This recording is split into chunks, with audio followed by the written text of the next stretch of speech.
ready, Devil Hunters, because you've contracted the podcast devil, the only show that pulls your ripcord.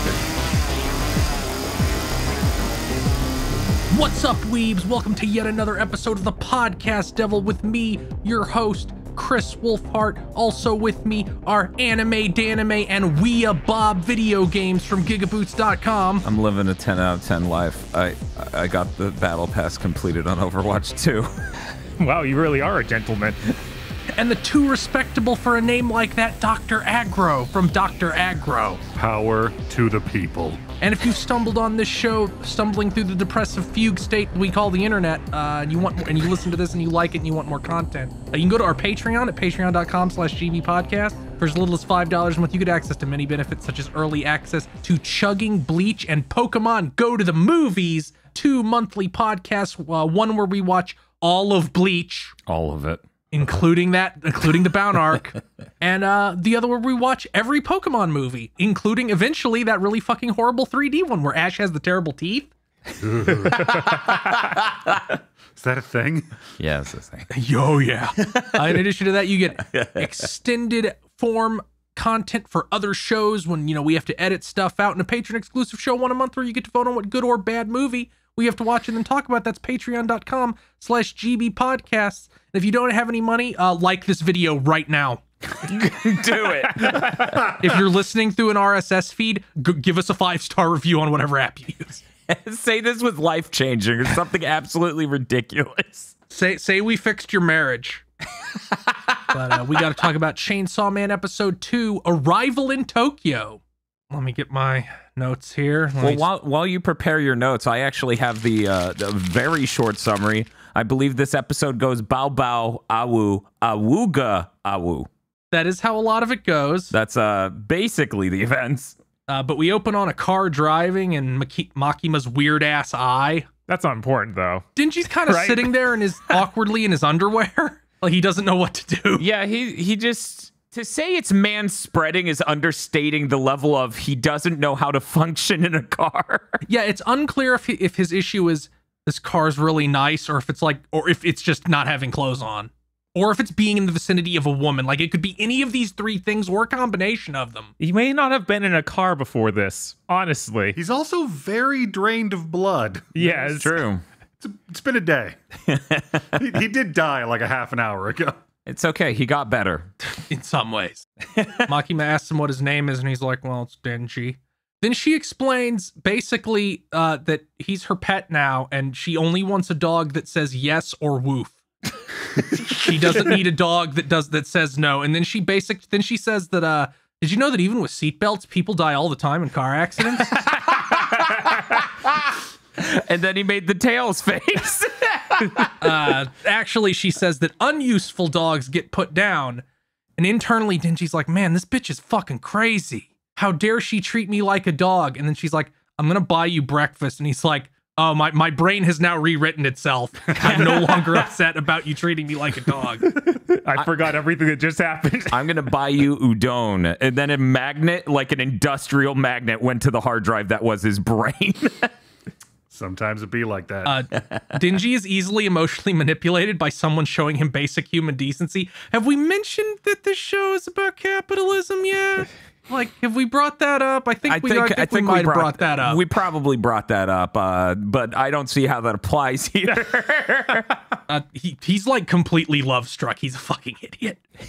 It's delightful. They get soba, and Denji's excited about being treated like a human being. He's like, I kind of lost a lot of blood from all the decapitation, so I'm a little bit woozy, but I'm fine. She's like, what the fuck happened? And he surprisingly, considering we, as we talked about during the Patreon, we also do Bleach. I was very confused when he explained this in one sentence without a flashback. Oh no, we are that damaged. Yeah. Oh no. Where he's like, oh, my devil buddy became my new heart. And she's like, well, he's alive inside you. I don't mean in a metaphorical sense. He is literally alive inside you. You should probably be worried. And he's like, oh, that's great. And then he faints. You know, maybe we will get to the end of this without it opening with Devil Hunters. She's like, there is one chainsaw dog inside of you. This is not a metaphor. And then he just keeps nodding, waiting. Yeah. Uh-huh. Then what? He wakes up in her lap again, and he immediately fixates on the food when he wakes up. Which, for an opening cry to regaining consciousness, udon at the top of your lungs, pretty good. She asks if he can feed himself, and you can see his brain cells activate just enough for him to be like, no, I can't.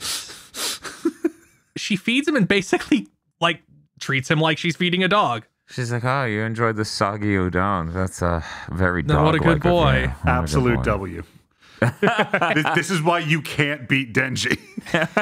He's invincible. Yes. You may be watching it like, this is kind of pathetic, but Denji's fucking winning. He's getting everything he wants. He's like the cone of light, Yes. where it's like you can't defeat him because anything is a win for him, except it's like the light version of that. He asks what her name is, and she tells him, and then he goes into hard simp mode, like, so what kind of guys do you like? And then she like goes mask off and is like, dingy type guys. And he had this dumb child has the briefest moment of going, oh, and then goes, oh wait, that's me. Oh my god. He's not prepared for this. No. So they get to Tokyo, and he's wandering around in like a fog behind her. He's replaying the conversation in his head over and over and talking to himself. She takes him to the Devil Hunter organization. She says there's over 1,000 of them in Tokyo alone, and they get really good benefits. Dingy is just thinking about pussy, though. Like that's all that's in his head. Like he's struggling in the elevator thinking about This it. episode very well communicates that is the level he's coming in on at all times. He has one goal, okay? Look, he's basically dreaming right now. All right, so before he wakes up, he's going to see how far he can push this miracle. that fan art of him as Beavis is really fucking yes. closer to being right than anybody 100%. wants to admit. She gives him a uniform, which is like the dress shirt and tie, and tells him to change because that's the uniform. He wasn't able to figure out the tie, and he's standing next to his coworker, a guy named Aki. Mm-hmm. He's been a devil hunter for 3 years, and Dingy's going to shadow him. They start to leave as Dingy copes that he wants to work with Makima, and Makima is like, well, if you're a good boy someday, and fixes his tie, and you see like his brain cells shut off again. They go out on patrol, and Dingy keeps asking about Makima, and Aki isn't answering him, and he takes Dingy into an alley and starts wailing on him. It's really good how just calmly he shifts into beating the crap out of him. He just beats the shit out of Dingy and knocks him into a pile of garbage bags, and then starts enjoying a Winston break. And he's like, listen, kid, you need to quit. A lot of people get into this job just for the good benefits, and they end up getting turned into fucking lawn mulch.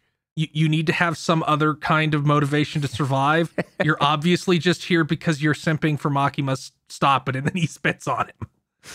He's like, I'll tell her that you got scared of the devils and ran away, so don't worry about it. And he turns to leave. Dingy runs up behind him and knees him in the balls like running jump knee. Yeah. Yeah, it's the double dragon invincible get up move. And then Aki falls over, as you fucking do. Right. And Dingy says, man, you're a nice guy. When I fight guys, I exclusively go for the balls, and just starts fucking like football kicking him in the groin over and over and over, and literally says, it's nuts or nothing. Yes, that is the best. Just yelling, with me, it's nuts or nothing when fighting a guy. This is the moment you realize that Denji is, in fact, the Overman. He has gone under to overcome. There is nothing too low for him, so there is no height to which he cannot rise. It's true. That's what makes him so strong. He basically says, I got treated like a human for the first time today, so I'm going to do what the fuck ever I have to do to keep being treated that way. Aki tries to put up a fight again, but Dingy just kicks him in the dick again. It's like he's so surprised. Yeah, Aki's just he's like, you really did only aim for my balls. Yeah, that second time was like, how did you not see this coming, Aki? He spelled it out. Dingy carries Aki back and says, Aki got attacked by the nut devil. It kept attacking his dick. Aki's like, I fucking hate you. And Makima's like, it's good you're getting along. And Makima's like, okay, Denji, you're going into Aki's team of freak mutants. And Aki's like, what the fuck is this kid? And gets explained that he's a human that can turn into a devil, which is weird, and there's not really any precedent for that sort of thing. That was mentioned earlier also. It's like, this is just something that happens super fucking rarely. He's not allowed to quit or disobey any orders or they'll kill him. Then Makima's like, okay, you're going to live with Aki. And Aki has this energy of like, please try and run away so I can kill you. Please. Please do that. And then Denji starts talking about the only thing he can talk about, which is Makima. And Aki's like, can we stop? Can we stop? Shut the fuck up. And they're having, and Denji's like, well, is she a bad person? And he's like, well, if she is, stop simping for her. And he's like, well, is she a good person? And Aki's like, she saved my life, so yes. And then Denji's like, I hope she hugs me again. Naki fucking loses it. It's really good. Yeah, it starts to be like, oh, well, I guess that maybe he wasn't just trying to kick him out of the Devil Hunters because of it's for his own safety. It's more just, no, he's actually in love with Maki. There's no alternative motive here. Then we cut to Aki's house, and Denji is eating a shitload of bread with every kind of jam and butter, and he's making such an enormous fucking mess. It's like you told a 4-year-old they could make peanut butter jelly. Mm-hmm. Yes. Yeah, he is. He's a 4-year-old. Yeah. You watched him lie in that office earlier. That is exactly how 4-year-olds lie. So he's eating his bread, and Aki's like, good fucking God, this fucking kid. Then Denji's taking a bath, and there's an important manga to anime cut. In the manga, while he's in the bath, he's singing a song about how rad unions are. Yeah. Oh. He's like, union job, great benefits. Yes. So Mappa did this anime, huh? Yeah. Shocking. Shocking. Oh my God. That's rough. Yup. A little metatextual for you. So once again, this anime is very diegetic. Denji's a shitty roommate and spends all day in the fucking bathroom and uses all the toilet paper. But that doesn't matter. We cut to the next day, and there's a fiend event. The police have it all roped off, and Aki and Denji are there, and Denji has a hatchet now. That's his weapon. Denji's like, so what's a fiend? And Aki's like, didn't you fucking go to school? And Denji's like, no. No. Come on, man. What? And Aki has this face like, oh, a piece of the puzzle comes into place. Right? Like when you're going to school and you realize one of your friends is way poorer than anybody thought. Oh, fuck. Oh, fuck. A fiend is a devil taking over a human corpse. Denji is not a fiend because all fiends have weird fucking heads. So they enter a room with a freaky guy. He looks kind of like a zombie. Has like kind of a mantis face type thing going on. And he's just eating a pigeon. Aki's like, okay, turn into whatever the fuck you can turn into and kill that guy. And instead, Denji just instantly decapitates him with the hatchet. So good and so clean. It was remarkably competent. Right? He's very used to this. Well, he did spend years doing this. Aki's like, why the fuck didn't you transform?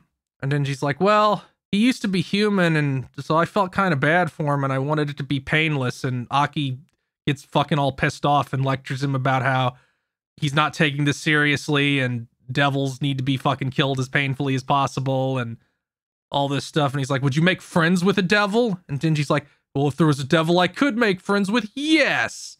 So despite the powerful good boy aura that Denji used to counter Aki's more cynical nature, he actually didn't turn into Chainsaw Man because he didn't want to ruin all the porn magazines this guy had hanging out in the room. It's so good. And he turns to the dead guy. He's like, I get to keep these because I made it easy for you. Sexiness confirmed. All right. And then he flashes back to Pochita, and you'd think this would, like in any other series, this would be him like having some kind of reflection that maybe this isn't what Pochita meant. In this one, he's like, yeah, this is my dream. We're doing it. Living the life. We're actually doing it. I'm winning My right now. This is the My end life's of the already movie. a 10. I get to eat food and hang out with a hot girl, and I get to have a bath every day. And he's like, but what's missing? Something must be missing. Aki must be after revenge. That's his dream. The cops all want to protect their families. That's their dream. I wonder what Makima wants. And then like his like mental image like pans down to her tits. Right. And he's looking at his hand. He's like, I gave up on touching boobs a long time ago. Now it's time to revive that dream. outright scoring a little much. I could probably handle touching boobs. And then he decides what Aki meant was that he needed to be serious about touching boobs.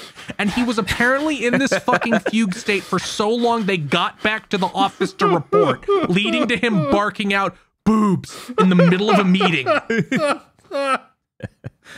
Once again, the Beavis comparison is really, really on top of it. Yeah. Aki and Makima were both like, what? And it's like, well, it doesn't matter. I'm assigning you a partner. As a precaution, a patrol and smaller missions are always 2-person teams. So you're being assigned a fiend. And then this fucking freak bursts through the door. She's a fucking freak with devil horns and pink hair named Power. The name really seals that deal. Yes. Like, she is what I have been waiting for this anime for. Getting to see her in motion is the dream. Denji's outraged, but he sees her boobs and changes his mind. And Instantly. Yes. Frame 1, he's just like, oh, never mind. Power is highly rational for a fiend, so she's on this fucking weirdo squad of Aki's. Aki's team is some sort of suicide squad. They are. And Makima's like, leadership hates you, so they're going to actively look for a reason to end this project. And if they do that, you're both going to get killed. So fucking do a good job. But she's a good guy, right? Yeah, she's one of the good ones. They're out patrolling on top of a roof because Power looks too fucking weird to be around normal people. Denji literally has an inner monologue that goes, she's fucking crazy, but it's fine since she's hot. Yeah, I could deal with crazy as long as she's hot enough. He's out there, he's doing the math, and I'm like, oh, Denji, you don't have enough data points to draw that graph yet. Power just slaps the back of his head and demands something to kill. He's continuing to like low-key seethe.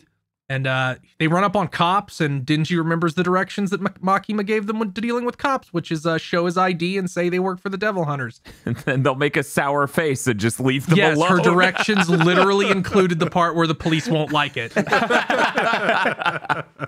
Denji's like, man, where are all the fucking devils? And then Power starts to go on a megalomaniacal rant about how they're all afraid of her. And Denji's like, man, what the fuck do I do? Aki suggested this, right? This was all a plan by him to keep me from doing anything cool. I like that he just buys that she's that powerful immediately. Yeah. Like, one of them is the dumb one. Yeah, just one, right? Power smells blood and runs off like a cat with the zoomies. She smelled the sea cucumber devil? Yes. And she leaps off the building, makes a cartoon mallet with her blood, and squashes it into fucking gelatin, and just starts fucking howling in the middle of this ocean of viscera. I love so many things about this scene. You got the guy calling it in the telephone booth. It's just like, yeah, there's this sea cucumber devil out here. It's fucking terrible. Can you guys come deal with this? This is awful. I love how when she explodes the sea cucumber devil, you just see all sorts of organs and a skull and all this viscera. It's so good. Also, her summoning the hammer rules. Mm-hmm. She just slits her, like, the side of her neck, and just blood forms into her hand to make that. It's fucking awesome.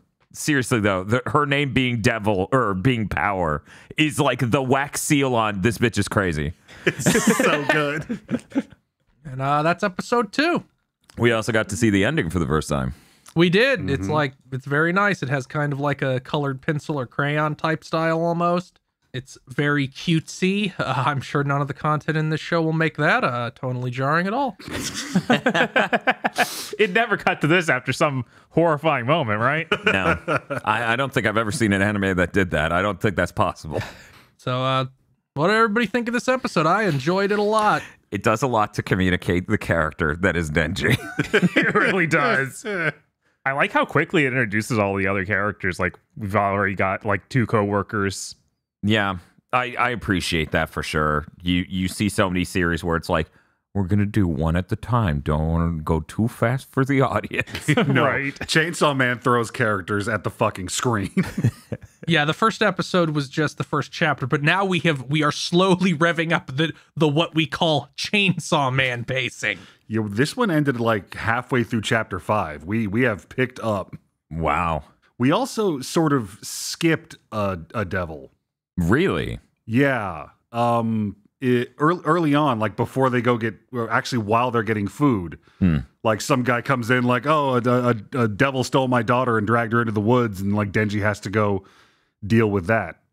Oh, weird. And like a lot of the dialogue that was in that, because he's like, but I don't want to go. My udon's going to get soggy. She's like, I don't need dogs that say no. I need dogs that say yes or woof.